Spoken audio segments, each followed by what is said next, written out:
Hello and welcome to my podcast. Do me a favor, subscribe to the Keim Report wherever you get your podcasts. You're watching on YouTube. Hit that like button, hit that subscribe button. Always much appreciated when you do that for us. You can find us there as part of Ampire Media. That's Ampire. Again, always much appreciated. Today, I'm joined by the Washington Post, Sam Fortier, as we discuss Daron Payne. That's not what I thought we were going to talk a lot about today, but the Commanders went out and signed Payne on Sunday to a 4-year deal worth up to $90 million. So we discussed the impact of that move. We also discussed some free agency decisions they have to make, kind of looking back at some of the classes that this particular group has brought in. Are they, how good are they at doing that, et cetera? We get into all of that, the impact of Payne coming back. I do know that there was an urgency. I had heard last week that they were progressing, that they were making good progress. What that means, who knows? Because that could mean different things at different sides. But there was an urgency here because they wanted to know what they had to spend in free agency. And there are some guys that they want to go target right away, that this now allows them to be aggressive going after those guys. And I don't know who they are. I don't need the price range. I'm still expecting in that $5 to $8 million range. Maybe you could go a little bit higher if there's a guy you really like. But Sam and I get into a lot of that stuff, the market for linebackers, et cetera. So that's one thing. The tampering period begins on Monday afternoon. Free agency begins Wednesday afternoon at 4:00. So stay tuned for all that. You can follow myself, my work on ESPN.com. We'll be doing little nuggets on every free agent signing. Sam, of course, you can follow with the Washington Post. You can follow him on Twitter at Sam Fortier. And so there you go. Now, I want to give a little shout out to my other colleagues in the room, the people that are typically the ones out there scrapping for whatever information you can get that isn't at a national level. So it's Sam, of course, Nikki Jafala from the Washington Post, Ben Standing from The Athletic, Matt Paris from the Washington Times, Michael Phillips, Richmond Times-Dispatch, JP Finley, and then, of course, Pete Haley from NBC Sports Washington /Monumental, whatever it's called nowadays. Anyway, those are the ones who are really scrapping it. Of course, there's other people that are going to do some stuff, but those are the guys that are out there every day and trying to bring you the information. So I want to give my colleagues a shout out there. Anyway, also on the sale, nothing really new to report here. We know that as we found out last week, Mitchell Rales, part of the Josh Harris group, and I think that gives his group a big bump. That's a lot of billions those two are now worth together or combined together. And I do know that Harris has toured the facility. You cannot tour the facility if Bank of America does not approve you. So he had already been approved. This gives him that extra oomph. What this does for his candidacy to own the team, who knows? I think of the names we know, I'd put him at the top. However, there are names we don't know. And I do know, and the Washington Post mentioned this in a story the other day, and I'd heard the same thing, that there are some groups that Dan Snyder's told people he really likes. Do they have does that mean he'd sell? And those are unnamed groups. Does that mean he'd sell to them? I don't know. I don't know that. So I think there's still a lot we don't know. And I think it's, we'll just see how this shakes out. But that's what I do know. And I think the biggest thing, and every time I talk to somebody, like, the biggest thing I can do for you guys is to kind of preach caution when processing and digesting all the information that gets flung out there. My guess is you've been doing that, because it seems like the fan base is kind of taken this pretty well as far as like trying to sort through all this information. But just know, like I said, there are unnamed groups who are involved in this. And if you don't know who they are, it's kind of hard to say who the real favorite is. You can have a guess, of course, everybody can have a guess, but to go out and report as a favorite, I think that's hard to do right now, based on what we don't know. So there you go. Anyway, enough from me. Let's get to my conversation with Sam Fortier from the Washington Post. All right, Sam, we were going to do this about an hour and a half ago or so, and then Daron Payne gets signed. That was not on the table for a discussion when I wanted to have you on the podcast. You're going to talk about some other stuff with free agency, but this is a big deal. What do you think? I'm really glad that when you texted me on Friday, I did not say, hey, we should do this Sunday morning instead. So now we're here, we're reacting in real time instead of releasing an outdated podcast right away. That I appreciate that, because I know that, I was up at 4:30, so we could have done it then. but the other thing, yeah. But anyways, Well, I mean, it was spring ahead the clocks today. So were you up at 4:30 when you should have been, or were you up late? Because I know you no, went to I was sleep up in. when I should have been, but I've been getting ready all week, as you know. Like I was getting up an hour early every day last week just to get ready for this. So I hope people who listen to your podcast regularly know how much of this guff that you put out on the platform. I don't know what you're talking about. What do you think about Daron Payne?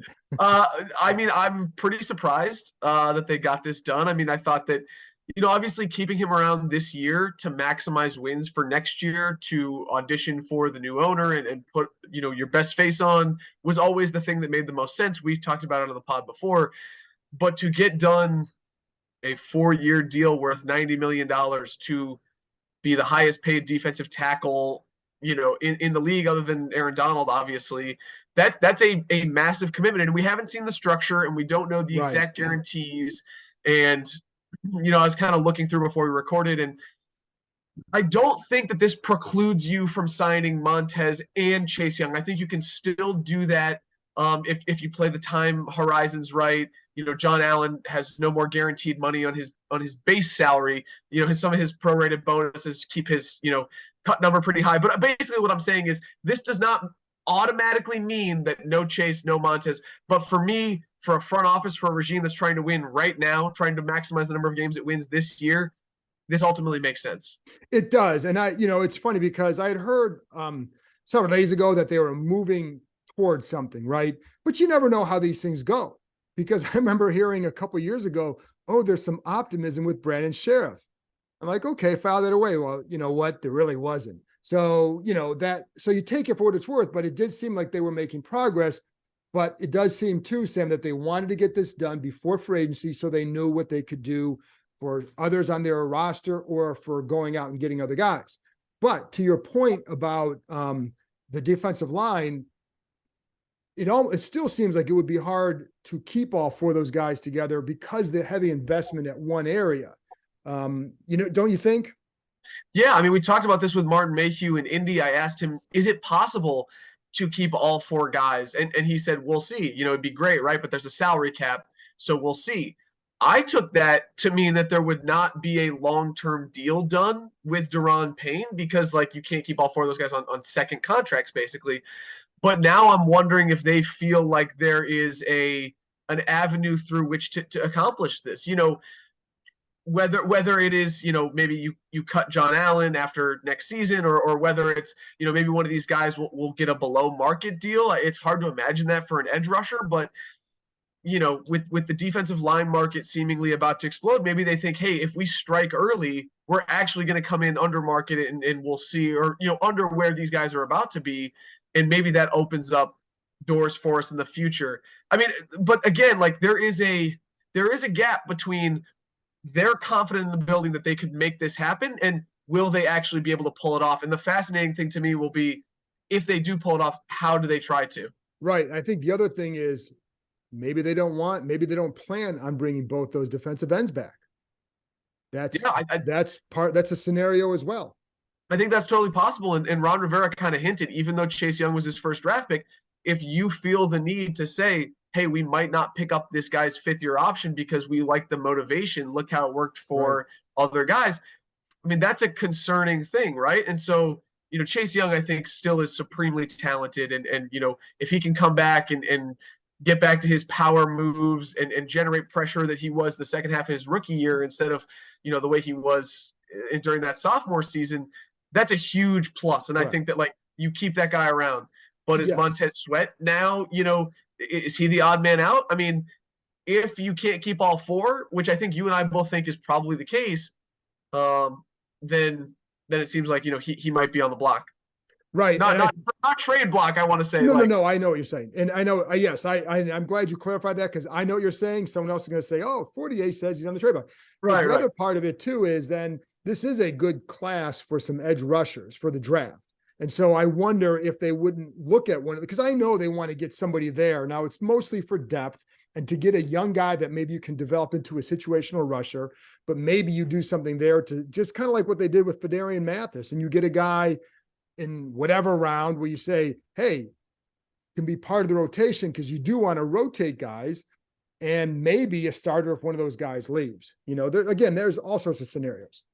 Yeah, I think that was something that, you heard in Indianapolis as well. Like, that is a position, pass rusher, whether it has inside, that guy has inside outside flexibility, right, like F.A. Obata had. Maybe it's more of an edge rusher, but I think that's something they will address during the draft. I don't think it'll be high. I still think corner and offensive line are your two priorities. That's probably going to be the first couple rounds, if not the first 3 rounds. But at some point, I do expect them to look at an edge rusher. Me too. And, funny because with the offensive line, it could be any of 3 spots on that, right? Yeah. I mean, it's like we say line, it could be tackle, could be guard, could be center. I mean, in the first round, I wouldn't expect a center, I wouldn't either, but in the first 2 rounds, depending on where you go in the first round.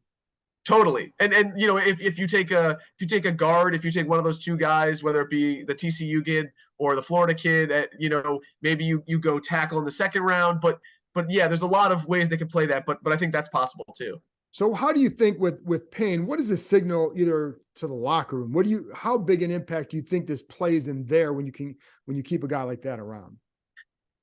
I actually don't know what the locker room impact is. I mean, it's good, right? You're rewarding a guy who, played well in your system, certainly developed. I think that people point to Payne's breakout last year in terms of sacks. He went from 4.5 to 11.5, which was by far his career high, more than double his second highest total, which was in his rookie year actually with 5. But his pressure rate has been pretty steady. Right. He actually had the same his last 2 years. He said he's created pressure on 9.6% of his snaps. So I think you're not necessarily betting on that one breakout year like it might seem like you are. I think you've seen that production and he's finished more than last year. But to the locker room, what does this signal? Sorry, I ran through your. No. That's a great way. So finish this, but I want to go back to what you're saying because that's the even better thought. So finish up here.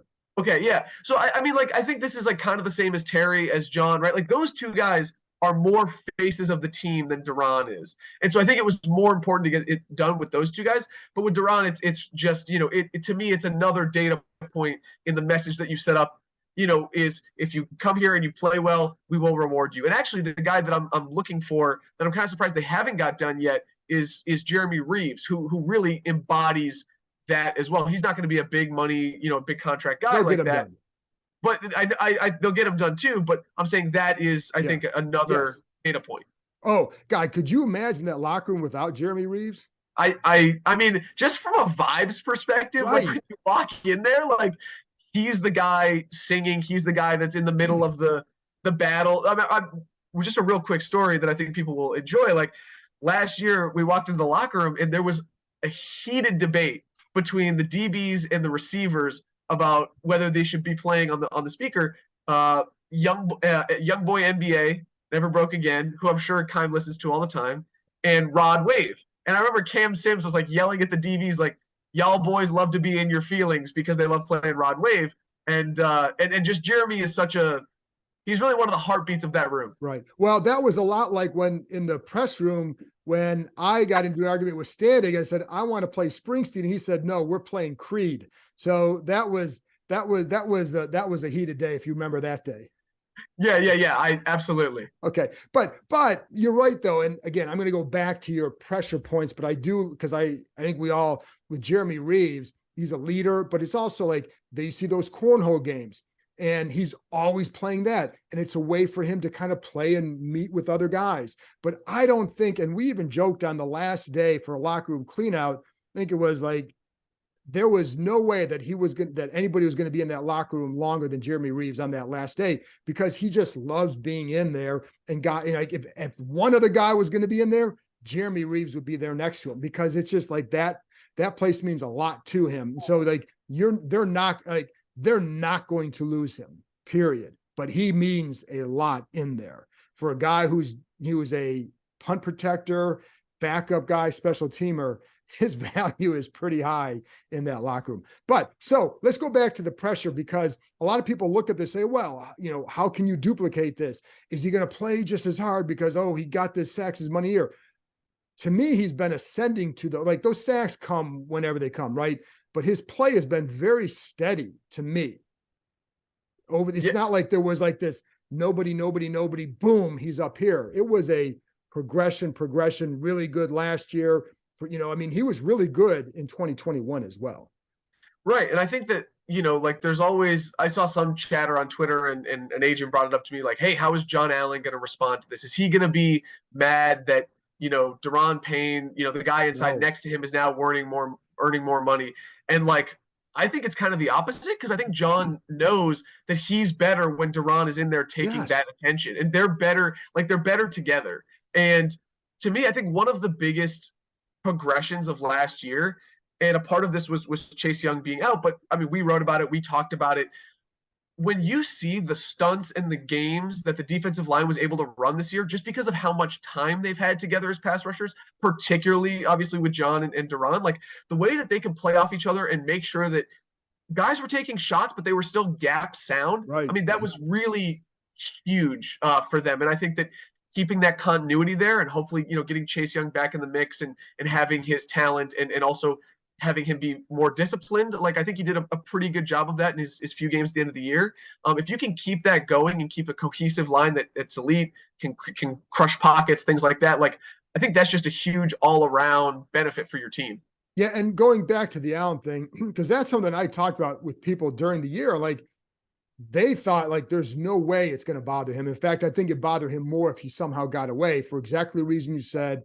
That's a guy who is like, if you look at a guy who's as much a team guy in there as far as like, how he approached things or whatever, I think Allen would be that guy. They've also, those two have always been, despite what happened in Dallas, they've always had a decent relationship because, the respect, I think all that, but it sounds like they got closer last year. So I think it would have bothered Allen much more if Payne had left than if he had surpassed his deal. Because I think one thing too, Sam, like, players know, well, when Allen signed it, it was 18 months ago. Like, the market goes up. There's an inflation rate here, right? And the players know that. So, I think if he were, maybe if you're a receiver, a corner who's a diva, you act differently, right? A defensive tackle from Alabama who's, like Allen, is not going to be bothered by this. Yeah, and I think back to basically, like, during that stretch where they won basically every week last season, like the atmosphere in the locker room and the cohesiveness and just how lifted everybody was, like, if they can avoid a slow start next year, if they can do, I'm sure there's going to be plenty of things that we can talk about for them to improve, but I think that is really what, obviously they want to get paid, and they they play a sport that's particularly violent, and it's a really uncertain career path and a life path after that career. But I think winning really does matter. Like, when John Allen says, like, I really want to win, this bothers me, like, I hate losing, like, I think that he means it as much as anybody, as you pointed out. And so this is just the way to do that. So what do you think if, like, Daron Payne changes his number to, like, if he and Sweat switch and he has a 90, but instead of Payne on the back says Payed, Daron paid? What do you think? Come on. Well, I'm not used to you being funny, so I'm actually thrown off a little bit. I got more, Sam. I got more. So the impact on free agency now, because part of the reason they wanted to get this done is to now be able to, and by the time this comes out, they may have signed somebody else. I mean, it's possible that by the time it's coming out, maybe Heineke is done. I don't know. I know that's a guy they're trying to get done. So that, and maybe somebody else. But it also frees them up to now pursue others. And we don't know, and you brought this up earlier, and it's right, until we see the full breakdown. Like, his cap number was going to be 18.9. Well, clearly it's going to be a lot lower than that. We don't know how much lower. We don't know how much more money that gives them now. But this then frees them up to go out and be a little bit more active, aggressive right away. What are you anticipating from them in free agency? Now, you had texted me earlier because your plan was, if just so people know, and I should show them the text, but I won't do that. You said trade for Lamar, sign Orlando Brown, and then who was the third one? I forget who the third one was. Oh man, yeah, I totally endorse all of those moves, and just for what it's worth, if you could get Lamar, Lamar's not coming here, as we've all pointed out, but like, if you could get him. I don't think that's a bad idea. Oh, God, he'd be great. He'd be a lot of fun to watch. I mean, that's not about if he's good or not, or if he's fun to watch, right? Right. Right. I'm just saying that I do not oppose the Lamar deal fundamentally. And I think it's about it's about everything else. And the I fact was that kidding for people who are like, oh my God, they're not getting Orlando Brown either. Yeah. But here's the thing is they have a decent amount of cap room, right? Like 16-ish million, like going into free agency, which is before the pain. Before the Payne thing, right? But I think that even though this will likely lower his cap hit, I don't think that this move is like then going. I don't think they're doing this move with the mindset that they're going to go out and make splashes. I think that I think even in Indy, I think weeks ago, like their approach is probably going to be what it was last year, which is some maybe like second tier deals. I think you'll see them go after positions of need, whether it be linebacker or offensive line. I think those are kind of positions that you'll see from them. But it's to me that this is not going to drastically change their plan. But I think where it does change it is it allows you right away, if you want a guy, to go get him. So it may not be a splash signing on day one, but maybe it's a guy in the $6 to $7 million range that you like, this is the guy they wanted because they knew what they had. They could go target this guy and this guy. So I could see a scenario like that. Do you think? Yeah. I think that's probably well said. Like in the $6 to $7 million range, like if you want to go get, instead of the middle of the second tier of linebackers, you want to go get the top of the second tier, whether it be, one of those guys like that is now on the table. And you can be a little more aggressive, whether, if you want one of the centers at the top of the market or the guard, like those things feel like you can be more aggressive. Right. And that's right. Where would you go first? Like, or not first, because you can go anywhere, but give me your, Bram and I talked about this on the Friday podcast, but give me your priorities for them. Yeah, I think it's linebacker and offensive line, kind of like I said. I mean, if the defensive back depth is right, like you'd certainly go after, one of those guys. But I mean, to me, the linebacker from San Francisco, Shazeen, yeah, like I think he makes a ton of sense. Yeah. Like the linebackers who are probably going to be in the similar price range as Cole Holcomb, but I think are a little bit better. Like those guys, I think would make a lot of sense. On the interior offensive line, on the offensive line, I think I wonder, will they go after Andrew Wiley because he's in the price range? He's with Eric Bieniemy. Correct. I think that is sort of the type of guy you'll target, but I really think they're going to draft a center, particularly because of, I reported that they interviewed at least 19 offensive linemen. They used of their 45 formals that they had in Indy. Plenty of them, I think they had 6 or 7 centers in there. I really feel like they're going to draft a center.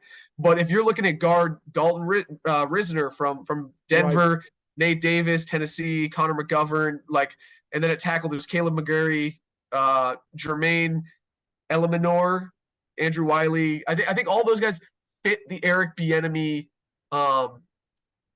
mold. And if I can ramble just a little bit longer, in the 5 years that Eric Bieniemy was the KC offensive coordinator, they really had a type that very few guys got out of. They had tall guards and tackles. They were 6'5" or above in almost every case, between 305 and 320. Their centers were almost carbon copies of each other, 6'3", 6'4", 300, 301. And I think, the only outlier they had was Orlando Brown, who was, I think, like 6'7" and 340. So I expect them to fit those guys, that kind of prototype, as they rebuild this offensive line. And I think Wiley's the one to watch because he can play guard or tackle. So, and I don't think he's going to be in that he's not going to be ultra expensive. I would worry about like McGarry, Davis. I would worry about the cost as well. But can you make one of those, because I know before the Payne one, the hard part was if you go out and you get one of those expensive guys, how does that impact your ability to do stuff at other spots? But that's why Wiley or the Risner guy from Denver would be in that range as well. Then the hard part is that tackle. And the hard part, if you get one of those guards, now you can keep Cosme at tackle. So you're okay. And you could also draft one as well. And I think the other thing is you look at some of the tackle list and it's a hard list because they're all going to have their issues, just like at linebacker. Is there a linebacker that you like? I saw you got guys like TJ Edwards is on there. I'm curious about his market because he's coming off a couple of really good years. David Long from Tennessee, but the health issue with him is a big factor. Okay, so if they can go pay a little bit more for tier two, I actually really like Bobby Okereke from Ah, Indianapolis. what do you think? Because like my fear with him would be the money on him. Yeah, I I mean, just wonder. so obviously all this stuff is sort of fake money right now, and it's easy until you get to the Right. market to kind of speculate. But the things that I've read and heard both from cap guys and agents is that they expect him to get about like 7 or 8 Correct. APY. And like Right. this is really what we're talking about when we talk about, hey, do you have a little bit of flexibility? Because I expect Cole Holcomb to be between 3 and 5. He'll probably be in that Alex Singleton, Kaiser White, Aziz Al Shayar, like Right. that is probably his range. I think that next step up is Okereke, Bobby Wagner, Leighton Vander Esch in terms of money. I think that they're not gonna be they're not gonna be Tremaine Edmonds, but they're going to be That was the solid. third guy I was going to add to you. I forgot about that. That was the one I was going to Right. add to you. So I think that upper second tier would be the sweet spot. So it's funny because the money's going to be interesting because there are a decent number of linebackers on the market It's who a are deep class. yeah, and so I wonder how that's going to is the market going to be diluted for them, and that's where the money's going to get interesting, and maybe you can get a better player for a little bit less than you would have. And I had an agent who basically they go through and they project the money at each position, and like Oak Creek, they had him at 10. Believe it or not, they had Cole with Van Der Esch and TJ Edwards at 7 per year. So 7. 7, that surprised me. But so I don't know that he'll get that because coming off 2 injuries in 3 years. So I'll be curious to see that. But I think maybe you could get a better player for a little bit less.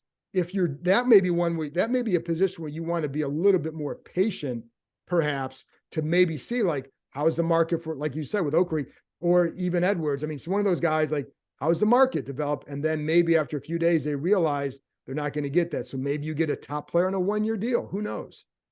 I would be really surprised if Cole Holcomb came in at 7. So would And I, but that's what their projection or that's what their thought was. But I would be too.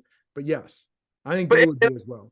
I have two notes. I think like when I'm thinking about Cole Holcomb, and people ask like, will he be back in Washington? And I think yes, at the right price. And to me, Correct. the right price is the $3 to $5 million, because I do think Correct. they like him. Jack in particular, I think really likes him.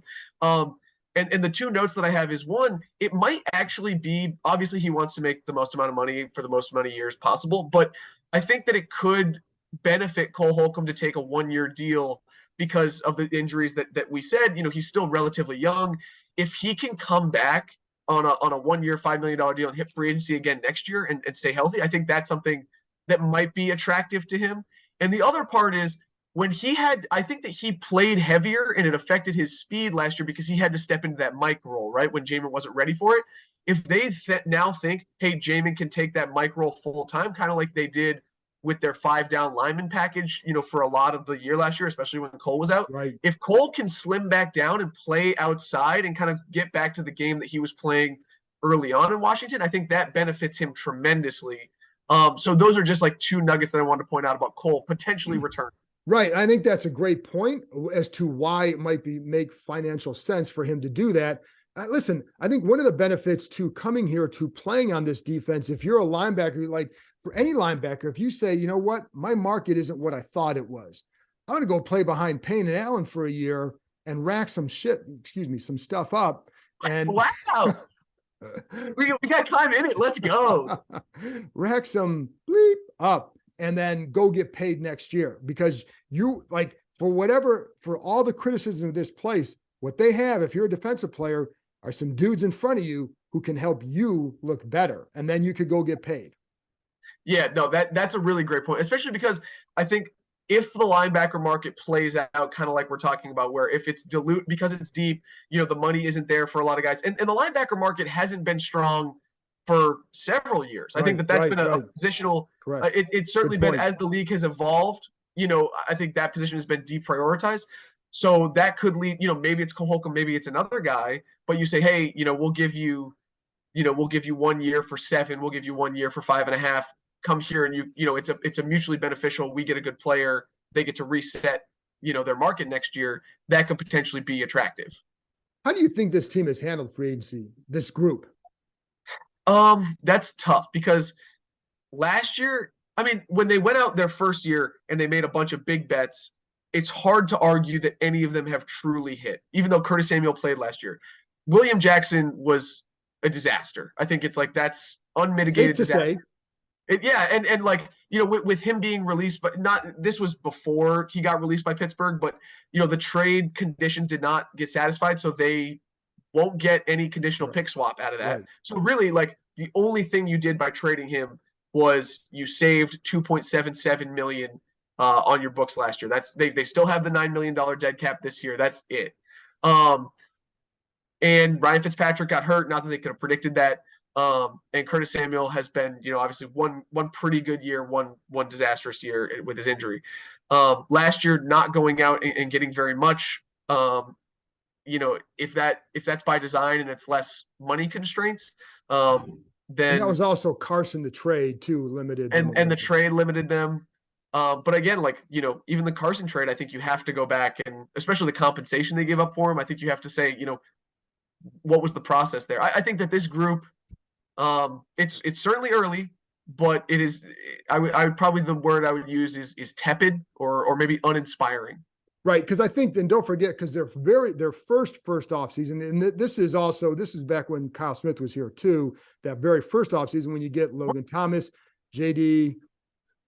Sorry, when you said group, I was thinking that. Yeah. No, and you're right. Like I should have clarified more. So, but yes, this group has been with the Hurney and Mayhew has been 2 years now. So yeah, like and that's the current group. So I think with Rivera and some others, you can go back there and say that. But yes, this current group, it's been the last 2 years, and you're right. Like there haven't been any real hits, and I think keeping McLaurin, keeping Payne are big deals for them. But yeah, I mean, I'll be curious to see what they do. And, I think their draft classes have been solid. I that's the thing is like, I think their drafting has actually been really good. Right. And like, yeah. I think they found a couple of really good, undrafted free agents. It sticks out. Like, I think Armani Rogers is going to be a legit player this year. And especially in the later rounds, Derek Forrest developing into what he has. Listen, Sam Howell is a 5th round pick. And like if he ends up being good, 19 passes, take a deep breath, everyone. But he's, we know how they like him, right? And so that could be another low round pick, even though he should have been picked higher, but still. Go on. No, for sure. And so like I think they, a lot of promise in the drafts, a lot of, in the free agency classes, but if that adds up to a winning team this year, then I'm sure people will be happy. I'm sure they will. Sam, I appreciate your time. I understand you have a birthday coming up soon. Oh, you got sources on that? I don't know. I saw it. I have a source that says that. So are you looking forward to that first drink of alcohol? Yeah. It's funny. On March 22nd, I will turn 27 years old, which I believe is the number of years that you have been actually covering this team. No. It's higher. You've been covering this team for more than 27 years? I think I'm closer to Matt Paris than I am to Sam Fortier in that one. Wait, what was your first season on the beat? 94. I told my wife, 94? I'm going to stick around for one Super Bowl run, then I'm out of here. So still here. Dude, like so when I was covering the World Series, for the Post with the Washington Nationals, I used to cover them. And one time I remember Adam Kilgore, one of our colleagues, turned to Barry Svrluga, the columnist, and Jesse Doherty and I, who went to college together, were on the beat together. And he was like, "Hey, Barry." And so Jesse was 25 and I was 23. And he was like, "Hey, Barry, how's it feel to know that our two beat writers' ages added up together are still younger than you?" Oh. Ouch. So, yeah. It was the parting gifts for your appearance. Yeah. Hey, it was about Barry, not about you being old. Yeah, but I think I may have a year or two on Barry. So, oh, wow. I don't know how Barry and I can maybe talk about that off air one day. So, yeah. Well, thank you for having me as always. Yeah. And is there anything like, do you have any I don't know about free agent predictions because it's really hard to know because the level they're going to be shopping at. Do you expect Heineke? Do you think I think Heineke's going to come back, may test the market, but do you have any predictions or anything like that for any of these guys? I think Heineke will come back. I hope for his sake, a guy with his story, I hope he gets high-end backup money. Like if someone came out and were like, hey, we'll give you 2 for 20, like I would be really happy. He's gone at that point. Holy crap. Right. They're not going to pay him that here. No, but I like a team like Arizona who has a need, who has a stopgap with an injured starter, for a guy that can do what Taylor does. But it's funny, like I talk to people at the combine from other teams, and they're sort of mystified by him, by Heineke's success. They're like, if you put on the tape, like the arm, it just doesn't. You don't think it translates, and then it just does. Like I had somebody tell me, like, how, like they asked me, how does he do it? Like why? Like what is he like in the locker room? Because he's so magnetic, and guys, like you can just see on the film, people play hard for him. Yeah. And I was like, yeah, it's really remarkable. I stopped trying to figure it out a long time ago. You just roll with it. You know what I mean? Right. But yeah. I mean, like there was one time, like there are guys that you'd want. He's a definition of a gamer. And I don't like that term because I think, by and large, if you don't practice well as a quarterback, I don't think you're going to play well, because why are you not practicing well? Is it because, you know what I mean? But he goes out there and makes plays, and he gets away with plays that aren't made by the other team. And it leads to a guy who players respond to. And there's something about the dude. And I think he's also smart, and I think he'd be good for Sam Howell. I think there are other guys who could fill that role as well. I'm a fan of Jacoby Brissett, guys like that. Dalton, I think. Andy Dalton. Yeah. Andy Dalton. I mean, name. You gotta believe, first of all, I don't know if, you might go crazy having another ginger in there, but dude, Carson was there. He was on my turf. But that's right. That's right. I forgot that. But secondly, Andy Dalton's going to be around long enough that we know at some point he's going to be in Washington. Like that guy's going to play for 5 more years, and at least one time he'll be in Washington. So that's a lock. I think that's like a lock. The Josh Freeman rite of passage, him coming through here. Yeah, something like that. So anyway, there you go. Sam, thanks for coming on. Always appreciate it. Tell people where they can find you.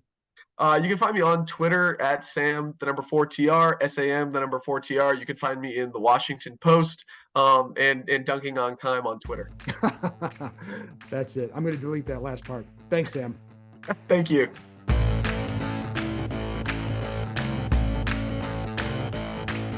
That's it for this episode. Thanks to Sam for joining me, and thank you, as always, for listening. I'll be back with another episode Tuesday night / Wednesday morning, looking at free agency, doing whatever. There's going to be a lot of flying parts here.